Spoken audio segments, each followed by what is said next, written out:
السلام عليكم ورحمة الله وبركاته ومركله يعني جواه عبد الولي محمد هل كان قرص صعته برو برودكشن challenge everything haddaba haddii aad tahay qof inagu cusub channelkeena fadlan waxaanu ka codsanaynaa inay noo subscribe gareyso channelka sidoo kale aad inoo like gareyso muuqaalkan iyo muuqaalada kale hana ka iloobin inaad doorato gambaleelka si aad u hesho cashir walba aan markaas soo gelino anigu waxaan ahay qofkii ku bari lahaa adiguna waxaan noqon doontaa qofkii baran lahaa haddaba muuqaalkani maanta waxaan ku baran doonaa afar shay oo muhiim u ah inaad ku isticmaasho kombiyuutarkaaga balse maanta saddex kamid ah waa kombiyuutar balse hal kamid ah waa xujo qaybta koowaad waxaan ku qaadan doonaa sidee ayaa u bedeli kartaa sawirka ku saaran markii uu Windows-ka soo kacayo waxa la ogyahay kombiyuutarka Windows-ka markii uu soo kacayo inaad awood u leedahay inaad ka bedeli karto sawir walba markaas aad u baahan tahayna inaad saari karto haddaba maanta marka cashirkeena qaybta koowaad waxaan ku qaadan doonaa sidee ayaad ku bedeli kartaa sawirka iconka ku saaran ee kombiyuutarkaaga si aan u bedelano adigoo taagan calaamadda start menu-ga haddii aad isticmaalaysid Windows 10 iyo Windows 11 labadaba waa isku wado markaad taagan tahay calaamadda start menu-ga kaliya ayaad ku siinaysaa kadibna waxa profile-ka ama meesha magaca ay kugu qoran tahay ayaad kaliya ku siinaysaa kadibna qaybtiisa kore waxa ka raadinaysaa meel ay kugu qoran tahay change account setting kaliya ayaad ku siinaysaa waxa ku soo baxayo dialog box haddaba qaybtan waxa ka raadinaysaa meel ay kugu qoran tahay browse-ka ayaad open leedahay browse-ka markaan open dhaano wuxuu ku raadinayaa dhammaan kombiyuutarkaaga wixii ku jiray adigoo u tilmaamayo qaybta sawirada haddaba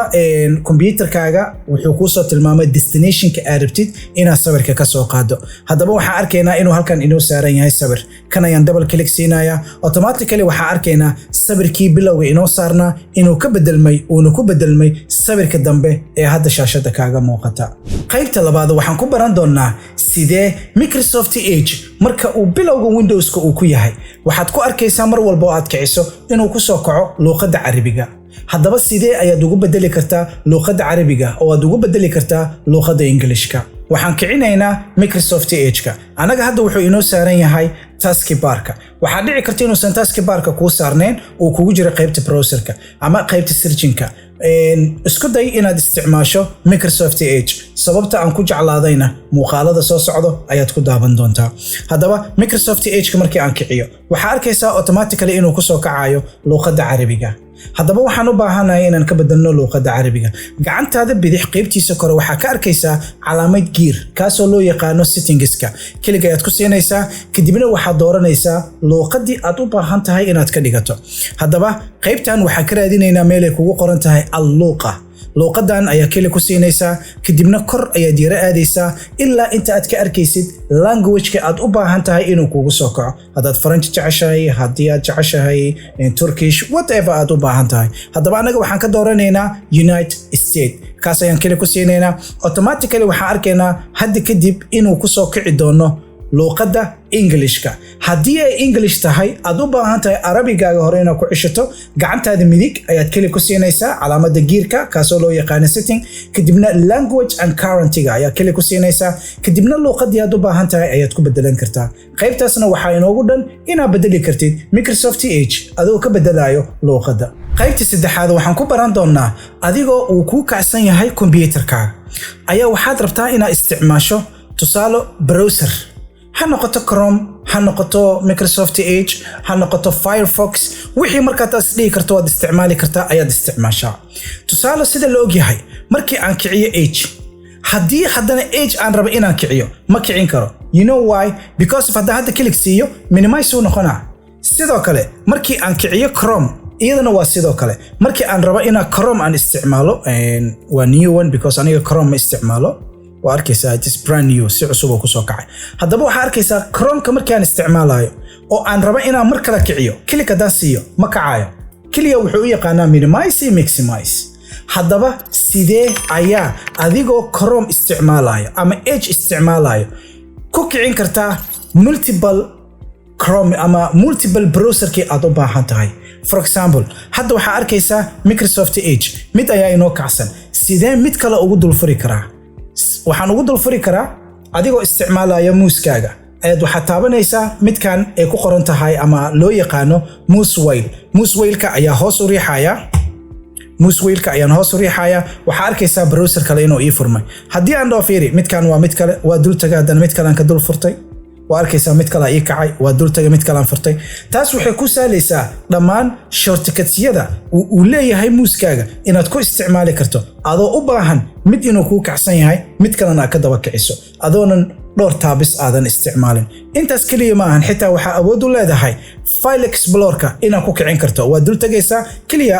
waa dooranaysaa waa arkaysaa file explorer waay haddii aan mar kale dul tago haddana aan dhaho kici mid kale ii furmaayo waa dul taga kici mid kale furmaayo waa dul taga kici mid kale furmaayo automatically waxaad ku ogaanaysaa computerkaaga inaad awood u leedahay mouse wheel-ka kaligiisa inaad u isticmaali karto inaad ku furi karto application-kii aad isdhigi karto waad ku isticmaali kartaa ama waad ku furi kartaa asigoo mid kuu kacsan yahay inaad mid kale furan karto qaybta afraad waxaan ku qaadan doonaa waa xujo xujadaasna waxaan u baahanahay in ay la fiirisaan aniga I don't know research ku sameeyay still waan la ahay jawaabta ama sababta markaan imaano computerka halkan waxa inoo yaalo waxa inoo kacsan waa Photoshop waxaan ku shaqeynayna waa Photoshop gacanteena bidix iyo gacanteena midig waxa inoo yaalo waa 2 saacad saacada noocaana waxa loo yaqaanaa analog analogan ayaa waxaan rabaa marka inaan wax impressive aan idinka tuso tusaalo waxa halkan gacanta bidix ayaan ka bilaabeynaa 12 ilaa iyo 1 markii aan isku daro tiro waxay keenaysaa 13 waa qaybta koowaad 11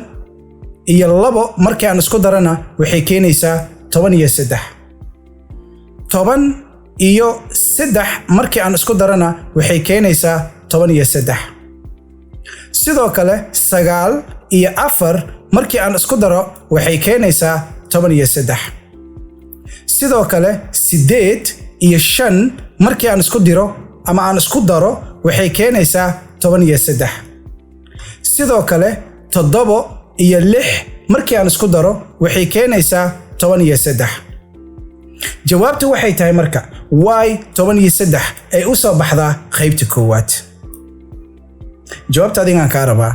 okay gacanteena midig ayaan imaanaynaa haddana waxaa arkaynaa marka tookadan waxaan isticmaalnay ku dar tookadan waxaa isticmaalaynaa ka jar haddaba waxaa arkaynaa 12 iyo 6 markii aan kala jarno waxaa inoo soo harayo 6 sidoo kale 7 iyo 1 markii aan kala jarno waxaa inoo soo baxayo 6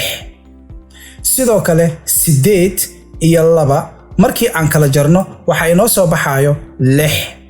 sidoo kale 9 iyo 3 markii aan kala jarno waxaa inoo soo baxayo 6 sidoo kale 10 iyo 4 markii aan kala jarno waxaa inoo soo baxayo 6 sidoo kale 11 iyo 5 markii aan kala jarno waxaa inoo soo baxayo 6 haddaba waxaan kaaga baahanahay waxay tahay why kan 13 uu ku soo baxay why kanna uu ku soo baxay 6 ugu dambeyn wixii aad raadinaysay waa tasha fadlan waxaanu ka codsanaynaa inaynu subscribe gareyso channelka sidoo kale aad inoo like gareyso muuqaalkan iyo muuqaalada kale hana ka iloobin inaad doorato gambaleelka si aad u hesho cashar walba ee aan markaas soo gelino anigu waxaan ahay qofkii ku baray adiguna waxaan noqon doontaa qofkii ka faa'iiday waa anigu cabdiweli maxamed waxaan idinkaga tagayaa sidaa iyo nabadgelyo iyo casharkeena xiga assalaamu calaykum ورحمة الله وبركاته.